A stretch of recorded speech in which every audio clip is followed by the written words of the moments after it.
আসসালামু আলাইকুম। সম্প্রতি টপিকস নিয়ে আমরা আলোচনা করবো ইনশাল্লাহ আজকের ভিডিওতে। অগস্টের 12 তারিখ থেকে 18 তারিখের মধ্যে হয়ে যাওয়া বিভিন্ন গুরুত্বপূর্ণ টপিকস নিয়ে আলোচনা করব। এর মধ্যে বাংলাদেশ বিষয়াবলী ও আন্তর্জাতিক বিষয়াবলীর কিছু টপিকস থাকবে। সরকারের 180 দিনের অর্জন, সংস্কার ও আগামীর পরিকল্পনা। এখানে থাকবে 2025-26 অর্থবছরের জ্বালানির আমদানি ব্যয়, এটা বেশ ইম্পর্ট্যান্ট। বঙ্গোপসাগর ঘিরে জটিল ভূ রাজনীতি ও বাংলাদেশের কৌশল। আর আন্তর্জাতিক বিষয়াবলীর মধ্যে থাকবে জর্ডান কম্প্যাক্ট, এটা বেশ ইম্পর্টেন্ট, এটা 2017 সালের একটা চুক্তি। কোরিয়া যুদ্ধের ইতিহাস। কোরিয়া যুদ্ধ আমরা জানি, দুই কোরিয়া 1953 সালে বিভক্ত হয়েছিল। ওদের হচ্ছে 38 ডিগ্রি অক্ষরেখা। আমরা বিষয় নিয়ে আলোচনা করব। আমরা মধ্যপ্রাচ্য নিয়েও আলোচনা করব।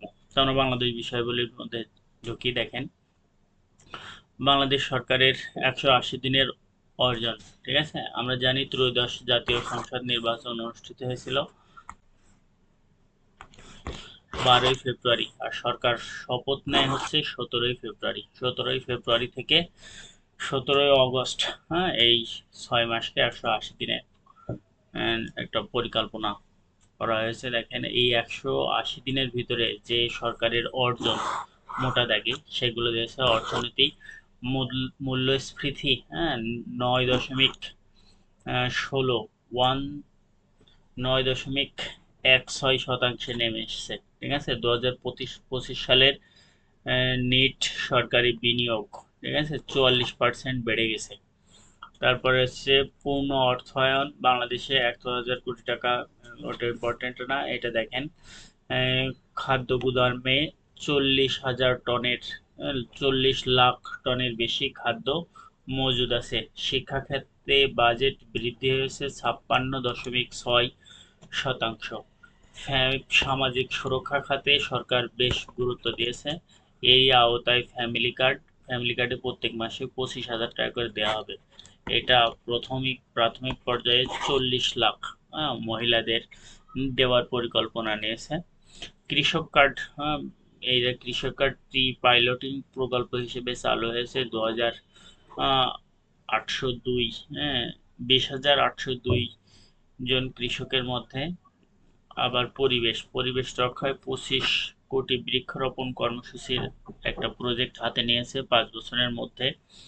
বিচার ব্যবস্থা প্রায় 46 লাখ মামলার জট কমাতে সংস্কার ও ডিজিটাল উদ্যোগ নিয়েছে। ঠিক আছে, ক্রীড়াঙ্গনে এটা বেশ ইম্পর্টেন্ট যে নতুন কুড়ি স্পোর্টস 25-26 নামে 64টা জেলায় একটা কর্মসূচি বাস্তবায়িত হয়েছে। এটার 100% লক্ষ্যমাত্রা অর্জনের দাবি করেছে বর্তমান সরকার।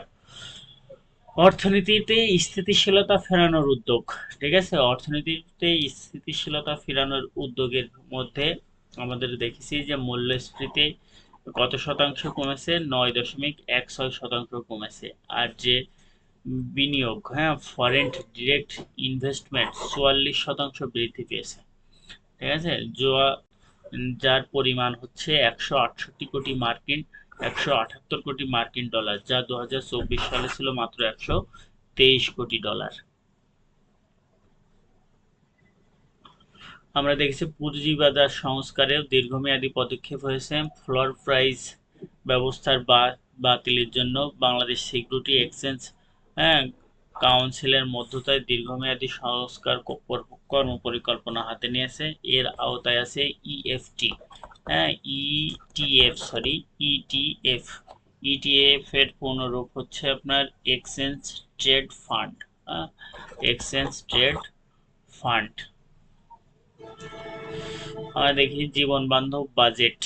এই যে 2025 সালের 26-27 অর্থ বছরের যে বাজেট, এটাকে একটা জীবন বান্ধব বাজেটের সাথে তুলনা করা হয়েছে। এই বাজেটের আকার হচ্ছে 9,80,000 কোটি টাকা। এখানে অর্থনৈতিক প্রবৃদ্ধি হচ্ছে 6.5%, আর মূল্যস্ফীতি হচ্ছে 7.5%। ঠিক আছে, এখানে 3R কৌশল বলে একটা কথা আছে, দেখেন 3R, এই 3R এর হচ্ছে 3টা আর। এই আর্থে হচ্ছে রিকভার, রেজিস্ট্রেশন আর রিকনস্ট্রাকশন। হ্যাঁ, এই তিনটে রিকভার, রেজিস্ট্রেশন আর হচ্ছে রিকনস্ট্রাকশন, এই তিনটা খাতে বেশি গুরুত্ব দেওয়া হয়েছে। ঠিক আছে, শিক্ষাক্ষেত্রে আমরা দেখছি যে 56.6% বরাদ্দ বাড়ানো হয়েছে। 300টি আসনের জন্য 300টি সরকারি মডেল স্কুল অ্যান্ড কলেজ প্রতিষ্ঠার উদ্যোগ নিয়েছে 2026 থেকে 30 সালের মধ্যে সরকার। চিকিৎসা ক্ষেত্রে আমরা সারা দেশে 1 লক্ষ একটা শিক্ষা স্বাস্থ্যকর্মী নিয়োগের পরিকল্পনা হাতে নিয়েছে, যার 80%ই হবে নারী। ঠিক আছে, প্রত্যেক উপজেলা স্বাস্থ্য কমপ্লেক্সকে 100 শয্যায় উন্নীত করার একটা পরিকল্পনা নিয়েছে, যার জন্য কিডনি রোগীদের জন্য 10 শয্যার ডায়ালাইসিস ইউনিট থাকবে এবং 5,000 চিকিৎসক নিয়োগ এবং 5টি শিশু হাসপাতাল নিয়োগের একটা পরিকল্পনা নিয়েছে বিভাগীয় শহরে। সাধারণত যেমন খুলনা, চট্টগ্রাম, রাজশাহী, সিলেট, রংপুর, কুমিল্লা। ঠিক আছে, এইসব। খাদ্য নিরাপত্তার নতুন মাইলফলক। দেশের ইতিহাসে সর্বোচ্চ 22 লাখ টন খাদ্যশস্য মজুদ আছে, যার ভিতরে 19 লাখ টন হচ্ছে প্রায় চাল, প্রায় 2 লক্ষ টন গম এবং প্রায় 1.5 লক্ষ টন ধান মজুদ আছে। ঠিক আছে, আর মূল্যস্ফীতির প্রভাব কমাতে open market sale, OMS, open market sale পরিচালনা করার উদ্যোগ নিয়েছে। আর যে মহিলাদের জন্য যে ফ্যামিলি কার্ডের, এটা প্রতি মাসে 2500 টাকা করে দেওয়া হবে প্রতি বছর অন্তর। 21 লক্ষ নারীকে ফ্যামিলি কার্ডের আওতায় আনার নির্ধারণ করেছে সরকার। কৃষক যে কার্ড বা কৃষি সেবা বা কৃষি পাইলটিং প্রকল্প হিসেবে যেটা চালু আছে, সেটার মাধ্যমে সার, উন্নত বীজ, সেচ, কৃষি যন্ত্রপাতি ও অন্যান্য সরকারি সহযোগিতার পাশাপাশি সহজ শর্তে কৃষি ঋণ পাবে তারা। ঠিক আছে, জলবায়ু পরিবেশ রক্ষায় 25 কোটি বৃক্ষরোপণের উদ্যোগ নিয়েছে বর্তমান সরকার। বিনিয়োগ ও ব্যবসা সহজীকরণ। ঠিক আছে, ব্যবসায়ীদের বিরোধ নিষ্পত্তিতে সিঙ্গেল উইন্ডো সেবা চালু করেছে। ঠিক আছে, এই যে এটা ইম্পর্টেন্ট বেশি, যে ব্যবসায়ীদের বিরোধ নিষ্পত্তিতে সিঙ্গেল উইন্ডো সেবা চালু হয়েছে। ঠিক আছে, রপ্তানি সেবায় বাংলা বেজ, রপ্তানি সেবায় বাংলা বেজের সঙ্গে এক্সপোর্ট প্রমোশন ব্যুরো এর সফটওয়্যার সংযুক্ত হয়েছে। বাংলাদেশ দক্ষিণ Korea E E PA CEPA comprehensive economic partnership agreement. এই যে দক্ষিণ কোরিয়া ও বাংলাদেশের সাথে কম্প্রিহেন্সিভ ইকোনমিক পার্টনারশিপ এগ্রিমেন্ট নিয়ে যে চুক্তি হচ্ছে, এই চুক্তিটা বেশ ইম্পর্টেন্ট। পররাষ্ট্রনীতিতে সবার আগে বাংলাদেশ, এই নীতিতে বাংলাদেশ সরকার বর্তমানে বিশ্বাসী। চীন সফরে 21টিরও বেশি চুক্তি সমঝোতা স্বাক্ষর করেছে বর্তমান সরকার প্রধান। ঠিক আছে, এর মধ্যে আছে মংলা বন্দরটা আধুনিকায়ন হবে, চট্টগ্রামে চীনা অর্থনীতি ও শিল্পাঞ্চল হবে, অবকাঠামো উন্নয়ন হবে। আর এই যে মামলা ডিজিটালায়ন বা জট কমানোর জন্য 46,000 মামলা কমানোর একটা উদ্যোগ নিয়েছে। তারপরে নবম জাতীয় পে স্কেলের মূল হচ্ছে যে 100% বেতন বৃদ্ধি পাবে। প্রথমে মূল বেতন, তারপরে অন্যান্য যে সুযোগ সুবিধাগুলো আছে, দ্বিতীয় দফায় যে বাড়ি ভাড়া ভাতা কার্যকর, এইসবগুলো অন্তর্ভুক্ত হবে।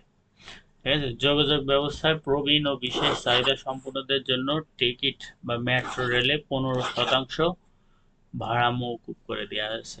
নগর ব্যবস্থা ও ভূমি সেবা, নগর ব্যবস্থায় পরিচ্ছন্ন ও সবুজ ঢাকা পরিকল্পনা গ্রহণ করেছে সরকার। ঠিক আছে, সরকারের পরবর্তী অগ্রাধিকার বা পরিকল্পনা কর্মসংস্থান, 5 বছর মেয়াদী কর্মসংস্থানের একটা মাস্টার প্ল্যান করেছে। শিক্ষা, দীর্ঘমেয়াদী এই শিক্ষায় জিডিপি 5% বৃদ্ধি করেছে, স্বাস্থ্য 5% বৃদ্ধি, ফ্যামিলি কার্ডে 41 লাখ, সামাজিক জরিপে 4 কোটি বেশি পরিমাপ, বৃক্ষরোপণ 5 বছরে 25,000 টন, মডেল প্রতিষ্ঠান, ক্রীড়াঙ্গনে এই যে নতুন কুড়ি, গ্যাস, এটা ইম্পর্টেন্ট, 25-26 এবং আরও 100টি কূপ খননের লক্ষ্যমাত্রা লিখেছে। সুনীল অর্থনীতি 2030 সালের মধ্যে সামুদ্রিক মৎস্য ও মৎস্যজাত পণ্যের রপ্তানি $1 বিলিয়ন উন্নতিকরণ করার একটা পরিকল্পনা হাতে নিয়েছে সরকার। তারপরে জ্বালানি দেখেন সর্বোচ্চ এই যে গত 1 বছরে জ্বালানি আমদানি ব্যয় বেড়েছে 127%। 127% জ্বালানি আমদানিতে খরচ বেড়েছে, ঠিক আছে। আর জ্বালানি আমদানির ব্যয়টা ইম্পর্টেন্ট, জ্বালানি আমদানিতে ব্যয় হয়েছে $10.63 বিলিয়ন।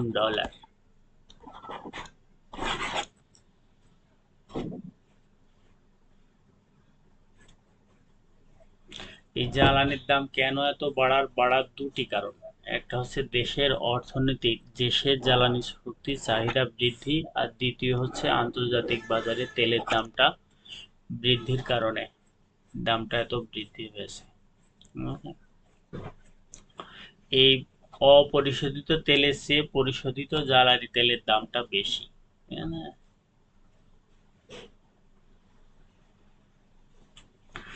আমরা যদি আর একটু বঙ্গোপসাগর নিয়ে একটু কথা বলি, দেখেন বাংলাদেশের দক্ষিণে এবং বঙ্গোপসাগরের উত্তরে আমরা, ঠিক আছে, এটি ভারত মহাসাগর, এর অবস্থান হচ্ছে ভারত মহাসাগর ও দক্ষিণ পূর্ব এশিয়ার সংযোগস্থল। এর পশ্চিমে ভারত, ঠিক আছে। মনে করেন এইটা যদি আমার সোনার বাংলাদেশ হয়, এই যে এই জায়গাটাই হচ্ছে আপনার বঙ্গোপসাগর। বঙ্গোপসাগর আমাদের এই দেশটা বেষ্টিত করেই আছে, এটা হচ্ছে ভারত। পশ্চিমে হচ্ছে ভারত, উত্তরে বাংলাদেশ এবং পূর্বে মিয়ানমার ও থাইল্যান্ড। মিয়ানমার এই জায়গাটাই, থাইল্যান্ড এই জায়গাটাই। এখানে মালাক্কা প্রণালী আছে, মালয়েশিয়ার মাঝখানে যেটা আছে সেটা হচ্ছে মালাক্কা প্রণালী।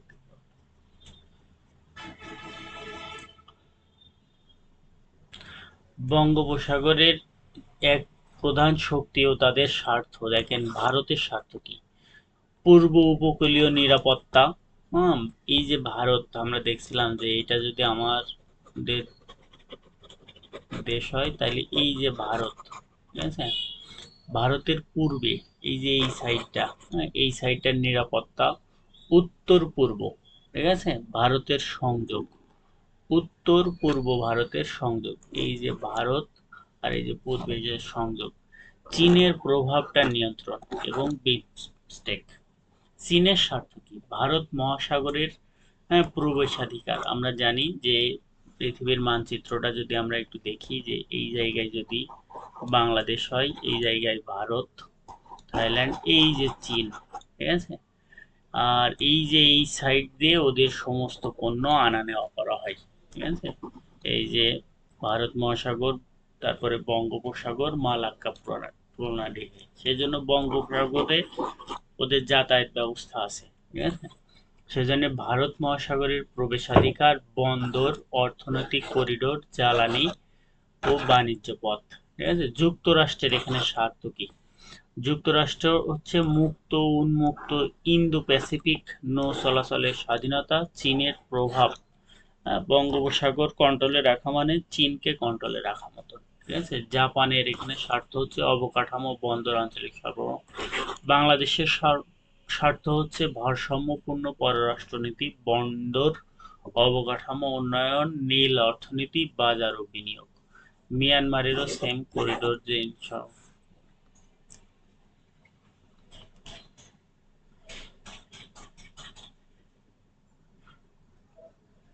বাংলাদেশের ভারসাম্য কূটনীতি, ঠিক আছে।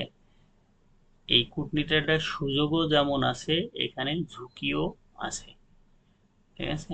বিমস্টেকের মাঝে সহযোগিতা 2025 সালে ষষ্ঠ বিমস্টেক সম্মেলনে ব্যাংককে হয়। এখানে একটা ব্যাংকক ভিশন 2030 নামে একটা পরিকল্পনা হাতে নেয়।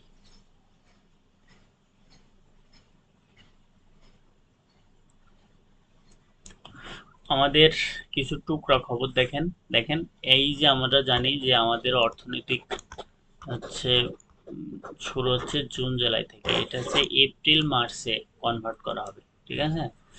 নতুন সিদ্ধান্ত 1 এপ্রিল থেকে, হ্যাঁ 1 এপ্রিল থেকে 30 মার্চ এটা কনভার্ট করা হবে। এটা হবে 27-28 অর্থ বছরে।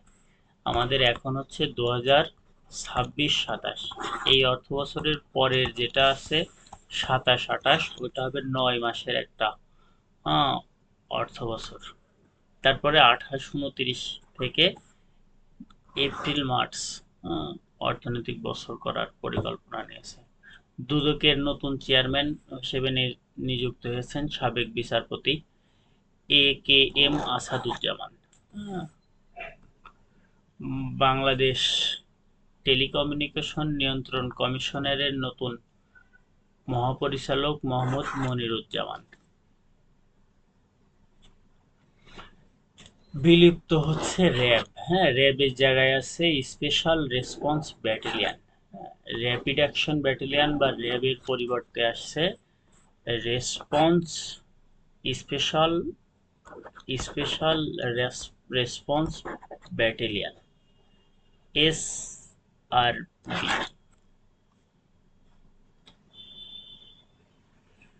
দেশের ইতিহাসে প্রথমবার নৌযান শুমারি হচ্ছে, হ্যাঁ যে কতটি নৌযান আছে, হ্যাঁ তাদের ধারণ ক্ষমতা কত, এইটার একটা শুমারি হবে। এটা হচ্ছে 20 আগস্ট থেকে 29 আগস্ট পর্যন্ত। নদী ব্যবস্থা বাংলাদেশে 8টি প্রধান নদীর, যে খনিজ পদার্থগুলো আছে সেগুলো অনুসন্ধানে কাজ করছে। নজরুল বর্ষ, এটা ইম্পর্টেন্ট, 25 মে থেকে 2026 থেকে 2027 সালের 25 মে, এই একটা বছরকে নজরুল বর্ষ হিসেবে পালনের উদ্যোগ নিয়েছে। এটা কার্যকর হবে 31 আগস্ট থেকে। দেখেন আন্তর্জাতিক যে বিষয়গুলো আছে তার ভিতরে আছে জর্ডান কম্প্যাক্ট সম্প্রসারণ। আমি এগুলোর একটু ধারণা দিয়ে যাব জাস্ট, এগুলো যদি বিস্তার জানতে হয় তাহলে পড়তে হবে, হ্যাঁ আমি মুখে কয়েকটা লাইন বলে দিলে হবে না। দেখেন জর্ডান প্যাক্ট হচ্ছে 2016 সালে সিরিয়া থেকে, হ্যাঁ সিরিয়ার দেশের শাসকের অত্যাচারে তাদের পার্শ্ববর্তী রাষ্ট্র জর্ডান, ঠিক আছে, জর্ডানে শরণার্থীরা আসে, যেমন বাংলাদেশের রোহিঙ্গারা এসছে মিয়ানমার থেকে। তখন জর্ডানে যখন অত্যাধিক পরিমাণে শরণার্থী জমা হলো, জর্ডানের পক্ষে তাদের ভরণ পোষণ ক্ষমতা কমে যায়। তখন ইউরোপীয় ইউনিয়ন, জাতিসংঘ, জর্ডান, এরা একটা মিলে সিদ্ধান্ত নেয় তাদের হচ্ছে ডেভেলপ করার, তাদের কর্মসংস্থানের ব্যবস্থা করার। এই যে তাদের ভিতরে যে চুক্তিটা, এই জর্ডান কম্প্যাক্ট নামে পরিচিত, ঠিক আছে।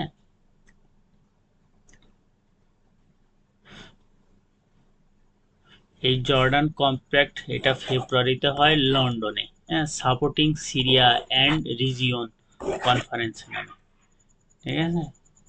এই যে সিরিয়া থেকে 2 লক্ষ শরণার্থী ওখানে গিয়েছিল। এই যে যদি আমরা ম্যাপটা দেখি তাহলে বুঝতে পারবো, এই যে সিরিয়া আর এই যে জর্ডান।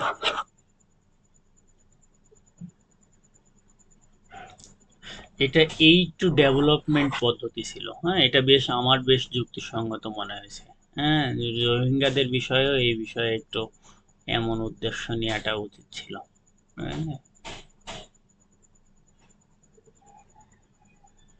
এই যে জর্ডান কম্প্যাক্টের মূল শিক্ষাটা, এটা দেখবেন প্রথমত হচ্ছে এটা ওয়ার্ক পারমিট, যে যারা শরণার্থী তারা জর্ডানে যে কাজ করতে পারবে, ঠিক আছে, কাজ করলে তাদের ন্যায্য মজুরিটা তারা পাবে। দ্বিতীয় হচ্ছে বিশেষ সুবিধা স্থানীয় নাগরিকদের, হ্যাঁ, বাদ দিলে হবে না। মনে করেন যদি রোহিঙ্গারা এসে বাংলাদেশের কর্মবাজারটা ধরে নেয়, তাহলে বাংলাদেশিরা কি করবে? হ্যাঁ, সেজন্য তাদেরও সুযোগ দিতে হবে। তাই হোস্ট কমিউনিটিকে উন্নয়ন করা। তৃতীয়ত শরণার্থী সহজ বাহিনী যে সম্ভব হলে বাজারে প্রবেশাধিকার করা, এটা বেশ ভালো। তারপরে 2025 সালে 24 সালের যে সিরিয়া বাশার আল আসাদ সরকারের পতন হয়, তারপরে ওই সিরিয়া মানে জর্ডান কম্প্যাক্টের গুরুত্বটা হ্রাস পেতে থাকে। আবার এখন সিরিয়ার পরিস্থিতিটা বেশ নাজুক অবস্থায় আছে, সেজন্য এই জর্ডান কম্প্যাক্ট আবার চালু হয়েছে, ঠিক আছে। আমরা দেখি জর্ডান কম্প্যাক্ট বনাম গ্লোবাল কম্প্যাক্ট অন রিফিউজি। হ্যাঁ, এটা দেখেন, জর্ডান কম্প্যাক্ট হয়েছিল 2016 সালে, যেটা আগে বলেছি। গ্লোবাল কম্প্যাক্ট অন রিফিউজি হচ্ছে 2018 সালে। এই জর্ডান কম্প্যাক্ট হচ্ছে জর্ডান সিরিয়া শরণার্থীদের জন্য, আর গ্লোবাল কম্প্যাক্ট অন রিফিউজি এটা হচ্ছে বিশ্বব্যাপী, ঠিক আছে। মূল লক্ষ্যটা দেখেন, কর্মসংস্থান ও অর্থনৈতিক সুযোগ, আর দায়িত্ব ভাগাভাগি প্লাস দীর্ঘমেয়াদী সমাধান। এদের পদ্ধতি ছিল ট্রেড, বাণিজ্য, এইড, সহযোগিতা এবং তাদের কর্মসংস্থান। আর গ্লোবাল কম্প্যাক্ট অন রিফিউজি হচ্ছে protection, development and burden sharing. এটা বেশি ইম্পর্টেন্ট। কোরিয়া যুদ্ধটা দেখেন, কোরিয়া যুদ্ধ আমরা জানি যে 1905 সালে, ঠিক আছে, 1905 থেকে 1945 সাল পর্যন্ত। হ্যাঁ, এই যে এই সময়টা কোরিয়া হচ্ছে জাপানের উপনিবেশ ছিল। দ্বিতীয় বিশ্বযুদ্ধের সময় জাপানের শোচনীয় পরাজয়ের মাধ্যমে এই কোরিয়াটা, হ্যাঁ, কোরিয়াটা বিভক্ত হয়ে যায়। এরা সোভিয়েত ইউনিয়ন ও যুক্তরাষ্ট্রের আন্ডারে চলে আসে, ঠিক আছে। যুক্তরাষ্ট্রের আন্ডারে চলে আসার ফলে দুই কোরিয়ার মাঝে একটা সীমানা হয়, ঠিক আছে, সেটা হচ্ছে 38 ডিগ্রি অক্ষাংশ, ঠিক আছে। 38 ডিগ্রি যে অক্ষাংশ সীমানাটা হয়েছিল, ঠিক আছে। এরই পরিপ্রেক্ষিতে দেখা যায় যে তাদের ভিতরে গন্ডগোল ফ্যাসাদ শুরু হয়। একটা হচ্ছে উত্তর কোরিয়া আর একটা হচ্ছে দক্ষিণ কোরিয়া। আমরা জানি যে 1949, 50 এবং 51, 52-তে এদের ভিতরে যে যুদ্ধটা সংগঠিত হয়েছিল, ঠিক আছে, সেই যুদ্ধটার পরে উত্তর কোরিয়া এবং দক্ষিণ কোরিয়া একটা চুক্তি করে, ঠিক আছে। সেটাই তাদের একমাত্র চুক্তি, ঠিক আছে। আর কোনো স্থায়ী কোনো চুক্তি নেই। সেজন্য প্রায় প্রায় উত্তর কোরিয়া দক্ষিণ কোরিয়ার মধ্যকার সীমান্ত উত্তেজিত হয়ে যায়। তারই পরিপ্রেক্ষিতে দক্ষিণ কোরিয়া, হ্যাঁ, এর আগে তারা বলে আসতো, হ্যাঁ, যে এর আগে তারা বলতো যে আগে উত্তর কোরিয়াকে, হ্যাঁ, তারা যে পারমাণবিক ক্ষমতাধর, তাদের পারমাণবিক ক্ষমতা আগে বিনষ্ট করতে হবে, তারপরে শান্তি আলোচনায় বসতে হবে। কিন্তু এখন দক্ষিণ কোরিয়া বলছে যে না, আগে পিস ফার্স্ট, হ্যাঁ, পিস ফার্স্ট এই নীতিতে দক্ষিণ কোরিয়া চলে এসেছে। এটা বেশি ইম্পর্টেন্ট, যে পিস ফার্স্ট নীতিটা এখন বলা যেতে পারে যে অনেকাংশই দক্ষিণ কোরিয়াটা এখন উত্তর কোরিয়ার সাথে চুক্তি করতে মরিয়া। এটা একটু ভুল ইনফরমেশন হয়ে গেছিল যে 1905 না, হ্যাঁ, 1910 সাল থেকে 1945 সাল পর্যন্ত। এই যে 1945 সালে 38 ডিগ্রি অক্ষাংশে দুটি বিভক্ত হয়। একটা উত্তর কোরিয়া ছিল সোভিয়েত ইউনিয়নের আন্ডারে, দক্ষিণ কোরিয়া ছিল যুক্তরাষ্ট্রের আন্ডারে, ঠিক আছে। এই যে 1950 সালের 25শে জুন তারা যুদ্ধ শুরু করে। এই যুদ্ধে সোভিয়েত ইউনিয়ন সরাসরি যুক্ত না হলেও চীন সরাসরি যুক্ত হয়, ঠিক আছে। এটাই প্রথম একটা প্রক্সি ওয়ার বলে ধরে নেওয়া হয়। তারপরে 27শে জুলাই 1953 সালে, হ্যাঁ, পানমুনজার, হ্যাঁ, কোরিয়া আর্মিস্টাইল এগ্রিমেন্ট স্বাক্ষরিত হয়। হ্যাঁ, ইউনাইটেড নেশন কমান্ডের পক্ষে মার্কিন জেনারেল মার্ক ক্লার্ক, হ্যাঁ, এখানে শক্তি হয়েছিল, মানে সিগনেচার করেছিল। কোরিয়া ডিমিলিটারাইজেশন জোন, নাম ডিমিলিটারাইজেশন জোন হলেও এই অঞ্চলটা বেশ উত্তপ্ত একটা জায়গা, সবার হাতেই অস্ত্র থাকে। হ্যাঁ,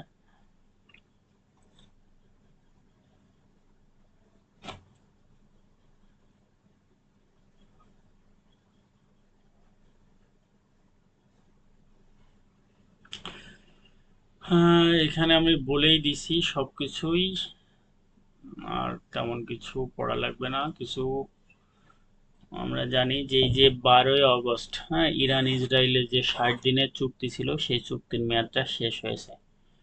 ঠিক আছে। তারপরে সৌদি আরবের নতুন প্রতিরক্ষা জোট, হ্যাঁ, 12ই আগস্ট, তুরস্ক। আমরা জানি মক্কা ডিফেন্স বা মক্কা আর্গুমেন্ট।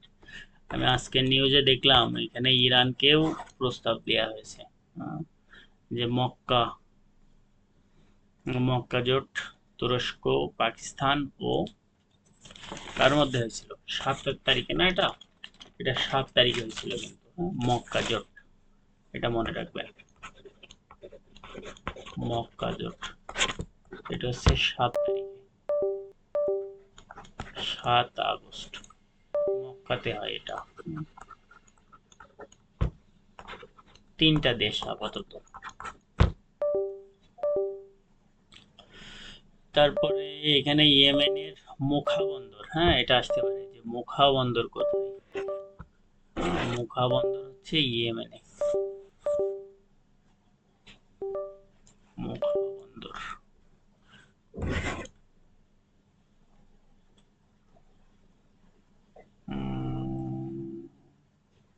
ইরানের ফুলি অফেন্সিভ অবস্থানের হুমকি, হ্যাঁ, কূটনীতি ব্যর্থ হলে ফুলি অবস্থান সামরিক অবস্থান গুরুত্ব আরোপ করা হবে এই বিষয়ে, যেটা এসছে মধ্যপ্রাচ্যের কোপেন পট সংস্থা নামে। হাঙ্গেরিয়ার, হ্যাঁ, নতুন যিনি প্রেসিডেন্ট হয়েছেন তার নাম হচ্ছে আদ্রাস বাকা। জাম্বিয়ার যিনি হয়েছেন সেটা হচ্ছে হিসেলেমা। ফ্রান্সের সবচেয়ে পারমাণবিক বিদ্যুৎ কেন্দ্রের নাম, এটা মনে রাখবেন, হ্যাঁ, গ্রাপলিস পারমাণবিক বিদ্যুৎ কেন্দ্র। উদার শক্তির 2026, এটা হচ্ছে উদার। হ্যাঁ, উদার হচ্ছে ভারত আর মালয়েশিয়ার মধ্যে এটা হয়েছিল। ঠিক আছে। আর উইলসি ফ্রিডম শেল্ড, এটা হচ্ছে দক্ষিণ কোরিয়া আর যুক্তরাষ্ট্র। আর যুক্তরাষ্ট্রের নতুন ড্রোন ট্রাক ফোর্স হচ্ছে, এর নাম দিয়েছে ফ্যালকন স্ট্রাইক। এটা মনে রাখবেন, ফ্যালকন স্ট্রাইক। এই যে ডারউইন টেস্ট, তাই না? ডারউইন টেস্টের এটা বেশি ইম্পর্টেন্ট, হ্যাঁ, 16ই আগস্ট। আর ডারউইন, এটা এই স্টেডিয়ামের নামটা মনে রাখবেন, হ্যাঁ, মারারা, মারারা স্টেডিয়াম, ডারউইন। 9 উইকেটে বাংলাদেশ জয়লাভ করে 16ই আগস্ট। যদিও দ্বিতীয় টেস্টটায় শোচনীয় পরাজয় হয়েছিল। কয়েকটা এমসিকিউ আছে, এগুলো পারবেন, হ্যাঁ। দক্ষিণ আফ্রিকা, এটা এই ছিল। ধন্যবাদ সবাইকে, আসসালামু আলাইকুম।